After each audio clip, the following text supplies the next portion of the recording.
Você já parou para pensar o que existe dentro da Terra? Por que ocorrem as erupções vulcânicas? Não. Este é o assunto da aula de hoje: o planeta por dentro e por fora.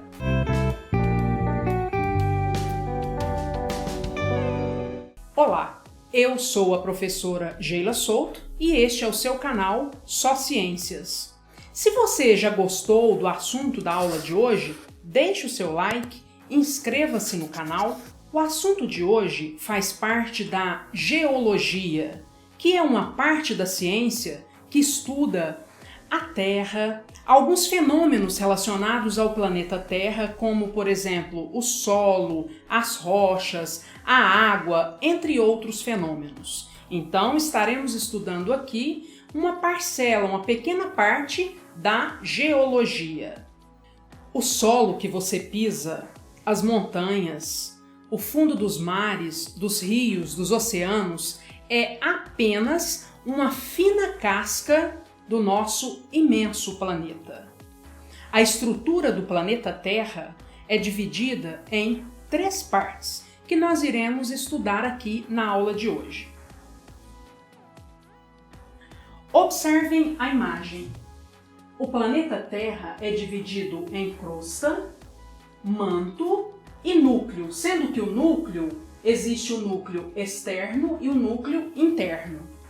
O local onde nós vivemos, aqui onde está o solo, o fundo dos oceanos, o fundo dos rios, é a crosta terrestre.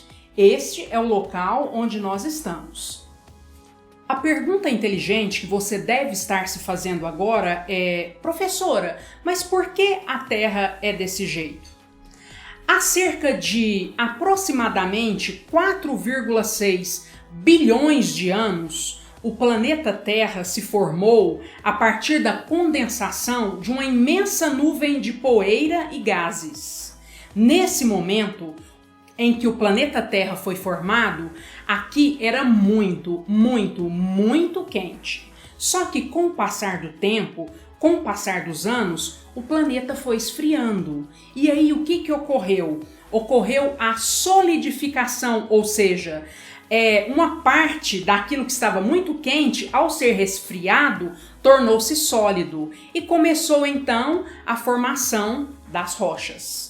Uma parte de alguns metais como o ferro e o níquel afundaram-se e foram formar então o núcleo do planeta.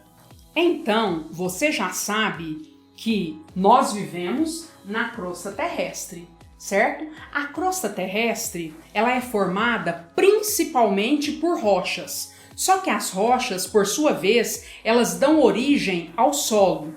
O solo sustenta uma grande variedade de vegetais, alguns animais vivem inclusive dentro do solo, né? E o solo, gente, ele pode ser dividido em partes. É o que nós vamos estudar agora. Nós temos aqui as camadas do solo. A gente tem inicialmente a parte orgânica. Por que parte orgânica do solo? Porque é aqui que vivem os animais, as plantas, é onde a gente vai encontrar folhas, galhos, animais mortos, fezes de animais, matéria orgânica, que ao sofrer a ação dos decompositores, fungos e certas bactérias, vão se tornando então um material que vai servir como sais minerais para as plantas, certo? Então, a parte orgânica do solo, essa parte superior.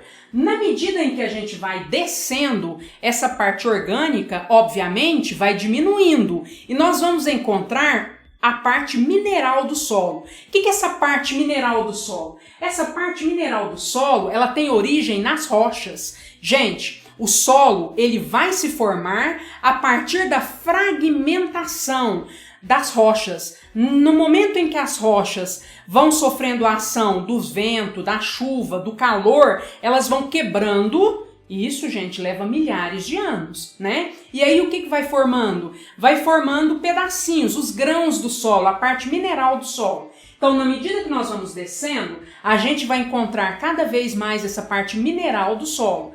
E aí, nós vamos encontrando também pedras. pedrinhas, rochas, né? Ah, mas de onde essas rochas se originaram? Da rocha mãe ou rocha matriz. O que é essa rocha mãe ou rocha matriz? A rocha que deu origem a esse solo. Foi a rocha que foi quebrando, se esfacelando, seus pedacinhos, foi dando origem aos minerais do solo, certo? Então, as camadas do solo é isso. Quanto mais em cima, mais nós teremos então uma parte orgânica. Na medida que a gente vai descendo, diminui-se a parte orgânica, aumenta-se a parte mineral, até que nós vamos encontrar então lá no final a rocha mãe. Embaixo da crosta terrestre, nós vamos encontrar, como a gente já viu anteriormente, o manto. Gente, do começo até o final do manto, ele vai ter um tamanho, uma espessura em torno de 2.900 km. Eu quero que vocês entendam que ele é muito mais espesso que a crosta terrestre, certo? Muito bem. O que nós precisamos saber sobre o manto? O manto, uma parte dele é formada por rochas derretidas. Essas rochas derretidas, a gente dá o nome de magma. Quando um vulcão entra em erupção, o material que sai do vulcão é exatamente esse magma. Quando o magma sai na erupção do vulcão, a gente chama de lava. Mas é importante você saber que a lava de um vulcão nada mais é que o material que estava no interior do manto da Terra. O manto tem uma temperatura que vai variar de 1.000 a 3.000 graus Celsius. Quanto maior a profundidade, maior será a temperatura. Pode ser que você esteja se perguntando, 1.000, 3.000 graus Celsius é muito?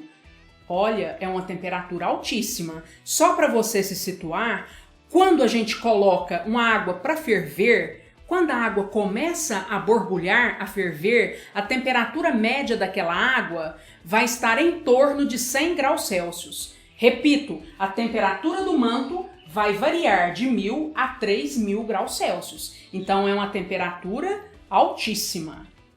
E agora, finalmente, o núcleo. O núcleo tem uma espessura em torno de 3.400 km. A temperatura do núcleo pode chegar a 6.000 graus Celsius. O núcleo, como vocês estão vendo aqui na imagem, ele é dividido em núcleo externo e núcleo interno. O núcleo externo é formado principalmente por ferro e níquel derretidos.